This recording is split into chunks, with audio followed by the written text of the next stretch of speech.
So this is the next book. Yay. I'm really curious, what's the next book you guys are going to read? We have so many new books coming out, so many topics. I see that you did the fiction. I decided to go for bettering myself, educational, back to school. The first book I'm recommending as a parent of children this age is Personal Finance in Your 20s and 30s. I think a lot of kids come out of college not understanding why they get all those free credit card offers, what does debt really mean, what happens when you apply for all those cards, what happens to your credit score.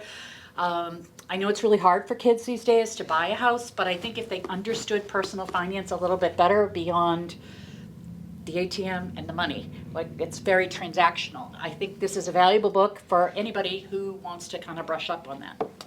I sure could have used that in my 20s I and could have 30s. used it too. And someone to tell you it's not a bad time to start putting money away. It sounds ridiculous when you're 25 years old, but man, that accumulates, and you'll be so thankful when you're 65 or 70 or whatever. Compounding interest, yep. The other one, which I really liked, was Quick Prep Cooking using ingredients from Trader Joe's. And I love Trader Joe's for the product, and I think that they do some really cool things with some ordinary food, which can really spice up a meal. So some of the recipes include garlic butter gold for ravioli. Does that not look delicious? So We need a Trader Joe's in Bourne, just saying. We do, depending on where you live. But like 5-minute garlic green beans. That'd be great for Thanksgiving. So kind of a quick, easy, lot of pictures. I'm a very visual cook. I like to see what's it supposed to look like when it comes out. Because mine always don't look like the picture. Kind of like sewing class in home ec. My apron did not look like everybody else's. No. And then, because I'm on a theme here of learning new things, food gifts. And I thought this was a really cool book. It's from America's Test Kitchen, and it's 150 different ideas when someone has a baby or someone's home with a broken hip and they're recovering from that. Just something little that you don't want to overwhelm them, but you want to bring them a little something that you spent some time with. Everything from making your own hummus with beets to how to pack them up in pretty packaging. Tea blends, which we've had a couple of tea programs here, which was very popular, and how to make your own tea blends, which I thought was cool, with elderberries. Ooh. And then just, again, how to present them for housewarming gift, things like that. This book is called Food Gifts. Food gifts. I'm going to have to check that out because I have had a sort of a vague plan to do infused olive oils as like holiday gifts for years. Nice. Have I ever actually done this? No. No. Cool. We can expect one in our staff boxes at Christmas? You can expect me to continue being the same person I have been for all of these years. Past performance is a good indicator of future performance. Got it. What are you reading, Nicholas? Well, I have a few books. I'm really excited because Iria, my boss, has assigned me to do the adult nonfiction selection. And so I have some adult nonfiction picks. And this first one, The Private is Political. There's a lot of questions about, because online technologies have made it possible for the first time to have a lot more information to be available. We simply don't have manners or rules or regulations for how that privacy works. We have great rules for privacy for people in their houses or people in their mail, but we don't have rules for the new technology. And so this is a book about why it's important. Why questions like, well, if you haven't done anything wrong, why do you have something to hide? And this book deals with some of those, and I think it's kind of important. Second book that I have, The Blues Brothers, I have to admit, is one of my favorite movies ever. I think it's a great triumph of American arts and whatnot. Yes. And next time you watch it, look for Steven Spielberg. He has a great cameo in it. Oh, wow. But anyway, this is a book about Belushi and Aykroyd and their improv routine and the earlier days of Saturday Night Live and how the movie was made, you know, how they got so many famous and talented people into it. And so that's a lot of fun. And I have a third book, And I can't remember, I may have actually talked about this one before, but every time I walk past the shelves, I see this. It's an atlas of history, world history by map. And maybe I'll make some screenshots from it, because it's just beautiful. But a lot of times, like if you remember your school history classes, sometimes it can be just a lot of words and a lot of people that you don't know, things happening and someone getting to be king and someone else losing a battle.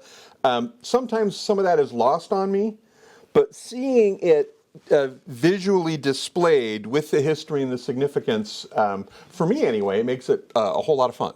I love the graphics. Yeah, it's really beautiful, and you can see of all over the world different events and how it played out over time. So, That's fascinating. yeah, And is that a reference book, or can we check it out? this is in the nonfiction section. You can cool. check it out and take it home. Great. Sometimes those books are in reference and you say, I don't have time now. Okay, great. Yeah. Yeah. Very interesting. How about you, Kathy? Well, of course, I have fiction. So that's me. And I am currently reading Kate Quinn's latest book, The Briar Club. I am too. Yeah, it's the new women. Yeah, the women. If you haven't read that, if you're still on the list, that's a fabulous book. The women. And you can get it now. and There's you a get long it waiting now. list Yep, for it, but yep. So that is Kristen. Kate Quinn. No. Nope. Oh, Who wrote- Kristen Hanna? Kristen Hanna wrote the women. Kate Quinn wrote The Briar Club, and she's also written The Diamond Eye, The Rose Code. So she's a fabulous author. And a little trivia, she has become a bit of a mentor with Janice Robinson Daly. And together they have put together 30 days of women's historical fiction for the month of March for Women's History Month. Oh, wow. So there's actually a picture of Janice and Kate Quinn together at a conference holding each other's book. Cool. All right. So some other books I can recommend that you can get right now. The Guncle Abroad.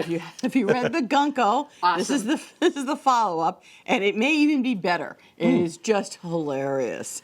So I would, if you want a good laugh, pick up The Guncle or The Guncle Abroad. The dad is getting married in Italy. Yes. That's the teaser. And the family doesn't like the new bride. Right.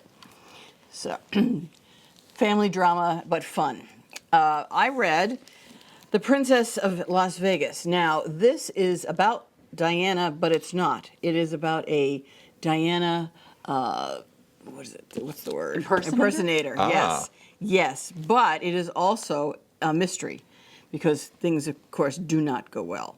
And there's family drama and, yeah. What happens in Vegas. stays in Vegas. Not necessarily this This time. was- That's right. Yeah.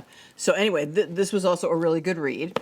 I've been waiting to read this. Anything by Chris Whitaker. It's a Read with Jenna book. This is supposed to be really excellent, so I would pick that up. And of course, Tana French. You can't go wrong with deep, dark mysteries with Tana French. Is this still in Ireland? It probably is. Yeah. So anyway, that's another good read.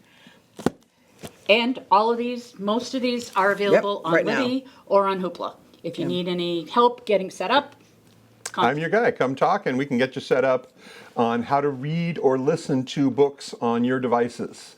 A lot of people are finding that that's a really convenient and pleasurable way to get their reading done. and just to bounce back to the Briar The Briar Club? the Briar Club, one of the chapters, it's about a house, and the word interstitial.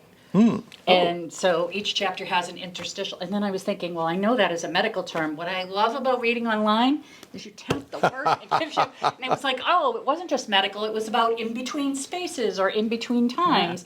Interstitial, that's my word of the week. Excellent.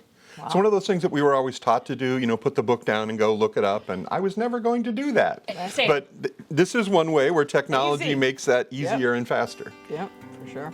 Okay. So come see us. Yeah. It's the latest, it's the greatest, it's our library.